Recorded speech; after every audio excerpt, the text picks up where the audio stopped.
Hello everyone, welcome to the fast revision of the chapter electrochemistry. Electrochemistry में सबसे पहला topic आता है इलेक्ट्रोकेमिकल सेल, जिसे हम वोल्टेइक सेल भी बोलते हैं, जिसे हम गैल्वेनिक सेल भी बोलते हैं। इलेक्ट्रोकेमिकल सेल का काम होता है केमिकल एनर्जी को इलेक्ट्रिकल एनर्जी में कन्वर्ट करना। इस सीरीज़ के अंदर मैं आपको फटाफट से रिवाइज करवाऊंगी, सो हेंस हमें थोड़ा स्पीड मेंटेन रखना पड़ेगा। एंड अगर आप फास्ट रिविजन के लिए आए हो then this video is completely apt. हम फटाफट से 15-20 मिनट में, मैक्सिमम 20 मिनट में, मिनिमम 10 मिनट्स में इस चैप्टर को फिनिश करेंगे। कन्वर्ट करेगा केमिकल एनर्जी को इलेक्ट्रिकल एनर्जी में। एक डैनियल सेल होता है। डैनियल सेल में मान लो ये आपका ये है जो कैटायंस होते हैं। कैटायंस जैसे कैट के पास पॉज होते हैं, तो ऐसा समझो कैट के पास पॉज है, यानी कैटायंस जो होते हैं वो पॉजिटिव होते हैं और वो कैथोड की तरफ जाते हैं।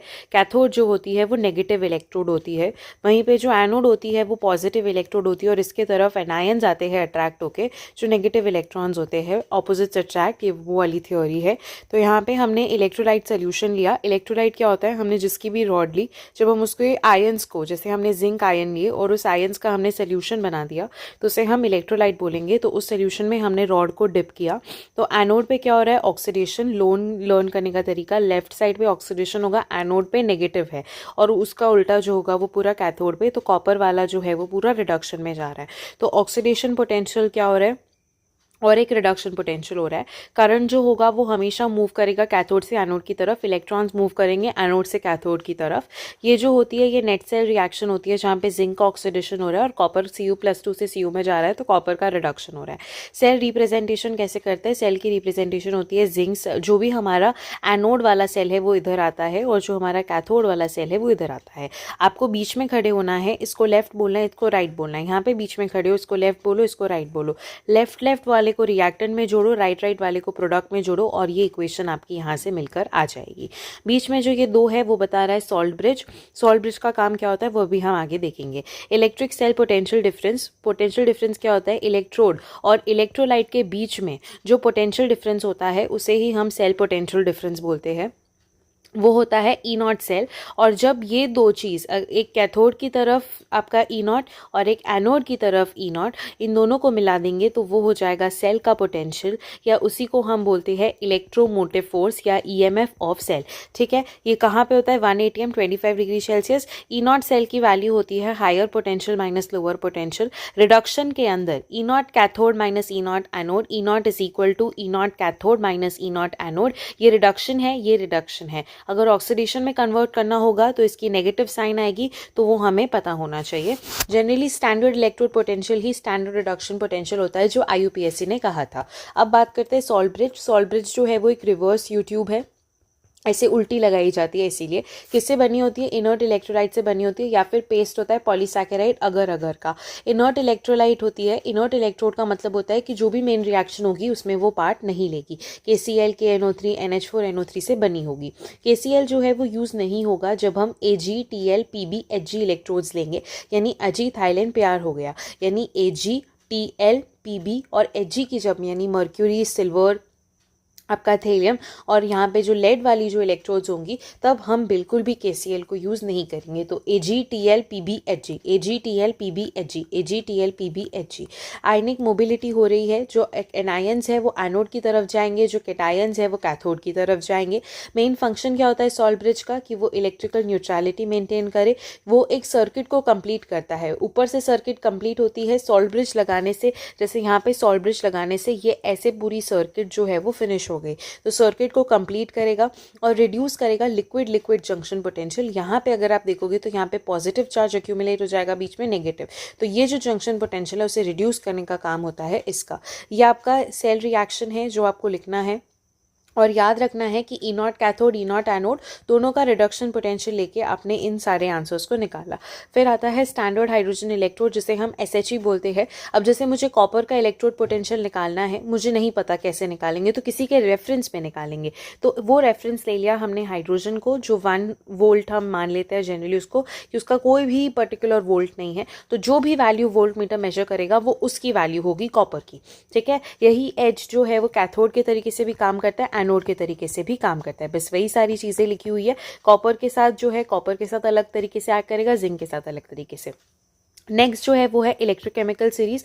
इलेक्ट्रोकेमिकल सीरीज़ का एप्लीकेशंस क्या है कि टॉप टू बॉटम जो रिड्यूसिंग पावर होती है वो डिक्रीज होती है और ऑक्सीडाइजिंग पावर जो है वो इंक्रीज हो रही है, यानी लालच की टेंडेंसी। अब ऑक्सीडाइजिंग पावर को याद रखो, लालच, कौन कितना ज़्यादा लालची है, और रिड्यूसिंग पावर यानी कम लालची।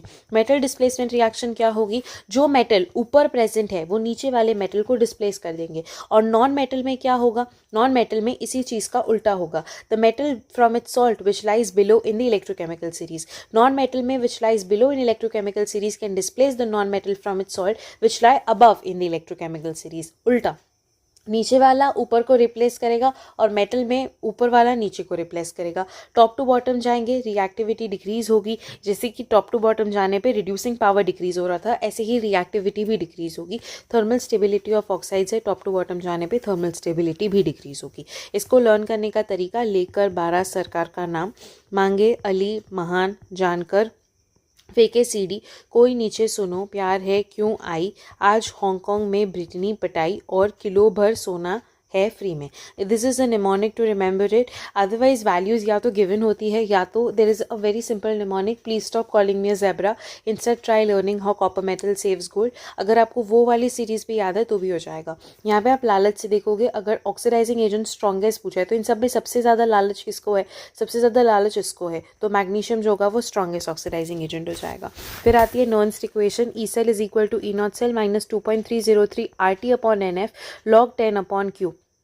अगर टेम्परेचर आपने रूम टेम्परेचर लिया और अगर हम इन सब की वैल्यूज़ पुट करते हैं, आर की वैल्यू 8.314, रूम टेम्परेचर लिया हमने 23 डिग्री सेल्सियस, जब हमने इनकी वैल्यूज़ को पुट किया तब आंसर आता है 0.5059 अपॉन n। अगर रूम टेम्परेचर 23 से थोड़ा भी ऊपर नीचे हुआ तो ये वाली फॉर्मूला हमें यूज़ करनी पड़ेगी। So this is Nernst equation. log 10 क्या होता है, के इक्विलिब्रियम होता है। प्रोडक्ट में जो भी चीज़ें हैं, raise to the stoichiometric coefficient upon reactant में जो भी है, raise to the stoichiometric coefficient. इसके कुछ एग्जांपल्स हैं जो यहाँ पे मैंने लिखे थे। उसके अलावा डेल्टा जी नॉट का क्या रिलेशन होता है, तो डेल्टा जी नॉट होता है -RT/ln ऑफ के इक्विलिब्रियम। के equilibrium which is very important. NF E naught cell minus RT ln के and delta G naught is minus NF E naught cell। F की वैल्यू 96500 कूलाम्ब होती है, जो यहाँ पे हमारे लिए याद रखना इंपॉर्टेंट है। उसके बाद एक चीज़ जो बहुत इंपॉर्टेंट है कि डेल्टा जी जो है वो एक एडिटिव क्वांटिटी, आप डेल्टा जी को डायरेक्टली ऐड कर सकते हो बट ईएमएफ ऑफ सेल को डायरेक्टली ऐड नहीं कर सकते। उसका सबसे स्टैंडर्ड एग्जांपल ये वाला होता है जहाँ पे डायरेक्टली ऐड नहीं होता, तो हम N3E3 is equal to N1E1 plus N2E2 करके ये वाले क्वेश्चन को सॉल्व करते हैं। अगर आपको डिटेल लेक्चर्स चाहिए, let me know in the section, I'll let you know and I'll do the detailed one also, but as this is one shot and फटाफट से तो ये सारी चीज़ें अभी नहीं बताई जा सकती। कंसंट्रेशन सेल होता है, कंसंट्रेशन सेल क्या है कि अब यहाँ पे क्या होगा, 2 सॉल्यूशंस हमने लिए, same material are present with different concentrations of pressure. जैसे मान लो मैंने यहाँ पे जिंक सल्फेट ही लिया और जिंक सल्फेट ही लिया, तो दोनों जो है वो दोनों सेम है, बट सिर्फ क्या हो गया, उनकी कंसंट्रेशन अलग हो गई। तो जब हम ई नॉट सेल उसकी नॉन्स्ट इक्वेशन लिखेंगे तो नॉन्स्ट इक्वेशन ई सेल बनेगी ये वाली। अब याद रखना एक चीज़ कि cell potential difference E not cell 0 है, क्योंकि यहाँ पे जितना है वहीं यहीं पे उतना ही है, तो ई नॉट की वैल्यू 0 हो जाएगी कंसंट्रेशन सेल में, तो ई सेल की वैल्यू इतनी आएगी, delta G minus NFE। Spontaneous reaction के लिए डेल्टा जी की वैल्यू लेस देन 0 होनी चाहिए, यानी ई सेल की वैल्यू ग्रेटर देन 0, और इसकी वैल्यू अगर 0 से बड़ी चाहिए यानी C2 की वैल्यू मेरी C1 की वैल्यू से बड़ी होनी चाहिए। अगर ऐसा हुआ तो कंसंट्रेशन सेल मान गए। प्रेशर में क्या होगा, इसी चीज़ का उल्टा हो जाएगा कि P1 की वैल्यू P2 से, बट इसे रट्टाफाई नहीं करना है, ये एक्चुअली डिपेंड करता है कि कौन सी कंडीशंस है। जैसे इस वाले एग्जाम्पल में P2 की वैल्यू P1 से बड़ी है, तो ऐसा क्यों हुआ, तो ये आपको पूरा के पूरा यहाँ पे ऐसे पता होना चाहिए। तो जस्ट अभी फ़िलहाल रिवीजन के टाइम पे एक चीज़ इंपॉर्टेंट है which is very very important कि जब भी C1 C2 का रिलेशन हो या P1 P2 का रिलेशन हो, पूरी नॉन्स्ट इक्वेशन पहले पूरी इक्वेशन लिखो, उसका ई नॉट सेल अगर निकाल सकते हो ई नॉट सेल निकाल लो, फिर उसकी नॉन्स्ट इक्वेशन लिखो और नॉन्स्ट इक्वेशन लिखने के बाद आप उसको पुट कर सकते हो। अब जाते हैं इलेक्ट्रोलिसिस पे। इलेक्ट्रोलिसिस क्या होती है, इलेक्ट्रिकल एनर्जी को हमें कन्वर्ट करना है केमिकल एनर्जी के अंदर। अभी तक क्या हो रहा था, केमिकल एनर्जी इलेक्ट्रिकल एनर्जी में बदल रही थी, अब इलेक्ट्रिकल एनर्जी केमिकल एनर्जी में बदलेगी। ठीक है, device in which process of electrolysis अगर इनर्ट इलेक्ट्रोड्स है, यानी कि मेन रिएक्शन में इलेक्ट्रोड्स का कोई काम नहीं है। प्रेफरेंशियल डिस्चार्ज थ्योरी क्या होती है कि अगर हम केटायंस की बात करें तो केटायंस पे मान लो अगर एक से ज़्यादा केटायन है तो किसका डिपोजिशन होगा, जिसका रिडक्शन पोटेंशियल ज़्यादा होगा, और एनायंस में इसको इसको याद रख लो। अब देखो जो सबसे भारी है उसका सबसे कम, फिर NO3, फिर OH, फिर क्लोरीन, ब्रोमीन, आयोडीन। जैसे एक्वस NaCl लिया, एक्वस NaCl लेने पे क्या होता है, यहाँ पे H+ होता है, OH- वाटर का आता है, और एक होता है Na+ और Cl-। कैथोड पे जिसका रिडक्शन पोटेंशियल ज़्यादा, H+ का रिडक्शन पोटेंशियल ज़्यादा होता है, तो H+ का डिपोजिशन होगा कैथोड पे। एनोड की अगर हम बात करें तो एनोड पे डिपोजिशन होगा क्लोरीन का। तो बच क्या गया, NaOH, यानी कि जो सोल्यूशन बचेगा ना, वो सोल्यूशन का pH भी बढ़ जाएगा। अब तो इस तरीके से इधर हम यूज़ करते हैं इन सब चीज़ों को। इसमें जो एक एक्स्ट्रा वाला केस आता है वो आता है aqueous NaCl with Hg। Hg जब भी आ जाएगा, Hg का इलेक्ट्रोड, तो वहाँ पे प्रेफरेंशियल डिस्चार्ज थ्योरी नहीं लगेगी।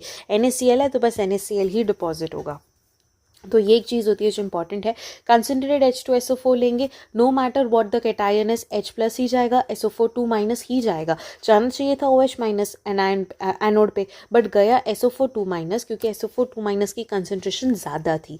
तो SO4 2- होता है H2S2O8, तो ये डिपोजिशन होगा। H+ यानी H2 गैस, OH- का डिपोजिशन हो रहा है एनोड पे, मतलब कि ऑक्सीजन गैस लिबरेट हो रही है। इस तरीके से याद रखना है, ठीक है।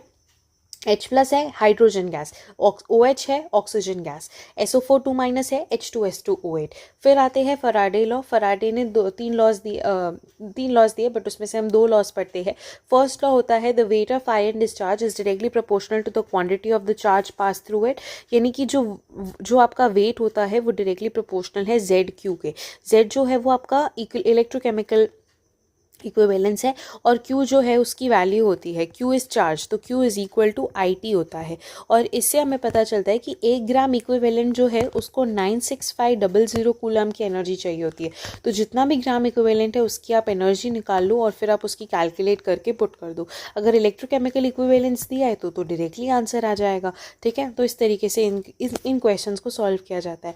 एक ट्रिक होती है इक्विवेलेंट वेट निकालने की। जितने फराड, जैसे मान लो एल्यूमिनियम का बनने में, जैसे Al+3 में 3 इलेक्ट्रॉन्स मिक्स करेंगे तब Al बनेगा, तो यहाँ पे 3 फराडे की एनर्जी लग रही है। कॉपर +2 से कॉपर में जा रहा है तो 2 का यानी 2 फराडे एनर्जी लग रही है। NO3- से NO3 हो रहा है तो -1 इलेक्ट्रॉन, तो 1 इलेक्ट्रॉन लग रहा है। तो इस हिसाब से हम कर लेते हैं इसको, तो वहाँ से हमारा जो है वो आंसर आ जाएगा। एक इलेक्ट्रो इक्विवेलेंट वेट कितना करेगा, आप उस हिसाब से उसको फाइंड आउट करोगे ना, तो आपको आंसर ज़रूर मिलेगा। जैसे 6 फराडे से 123 ग्राम हो रहा है, तो 0.6 फराडे से कितना होगा, तो आप वो निकाल सकते हो।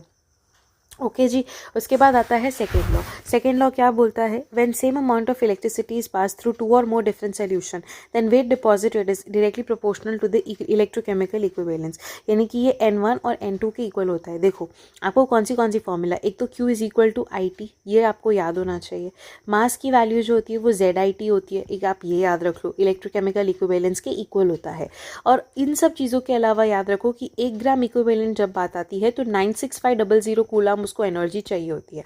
अगर मान लो एल्यूमिनियम है और उसका एल्यूमिनियम का डिपोजिशन हो रहा है, एल्यूमिनियम का वेट 27 ग्राम होता है, डिवाइडेड बाय 3 फराडे, तो इससे मुझे मिला 9 ग्राम इक्विवेलेंट, यानी 9 ग्राम इक्विवेलेंट एल्यूमिनियम का डिपोजिशन कराने के लिए मुझे 96500 कूलम की एनर्जी चाहिए। तो यहाँ से मुझे Q मिल गया। अगर मुझे Q मिल गया, मुझे टाइम दिया होगा, मैं करंट निकाल सकती हूँ, यहाँ से मुझे ग्राम इक्विवेलेंट भी मिल गया।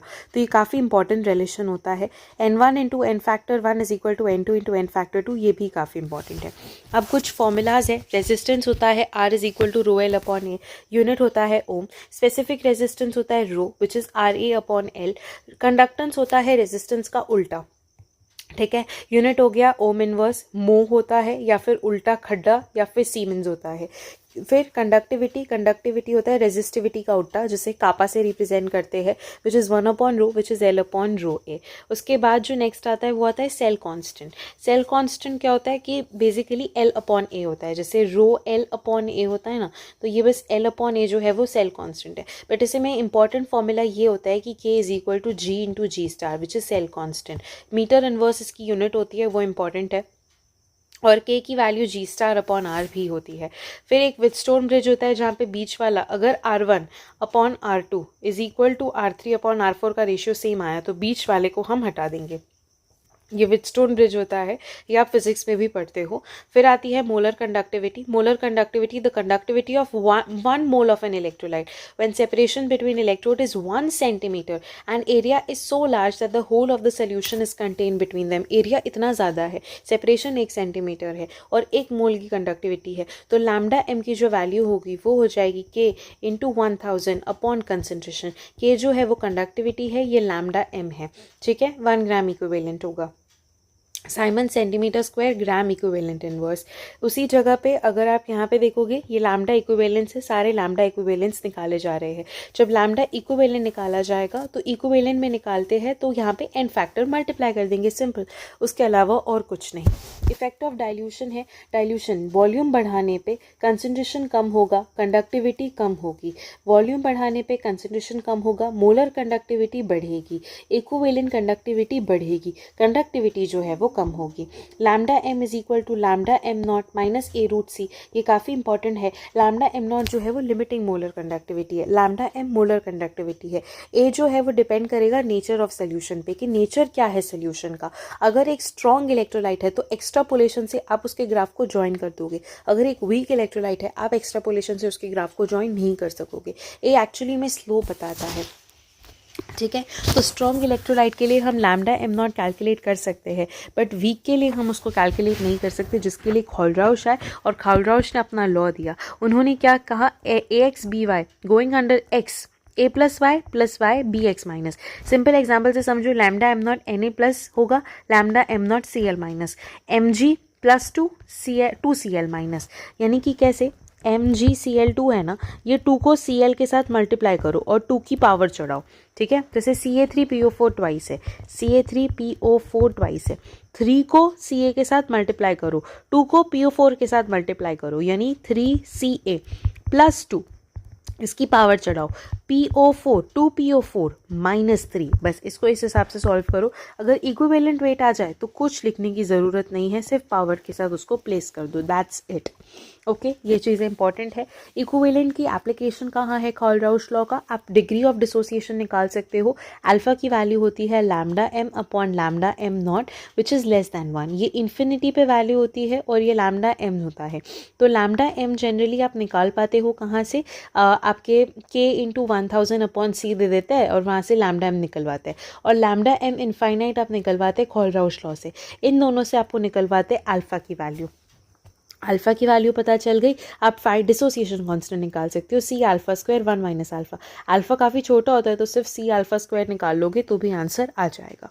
और एक होता है सल्यूबिलिटी एंड सल्यूबिलिटी प्रोडक्ट भी निकाला जाता है सल्यूबल सॉल्ट का। तो वो कैसे होता है, जैसे एक्स एस है वाई एस है, तो एक्स एस की पावर एक्स, वाई एस की पावर वाई, और हमें पता है सल्यूबिलिटी क्या होती है, X X Y Y X plus Y.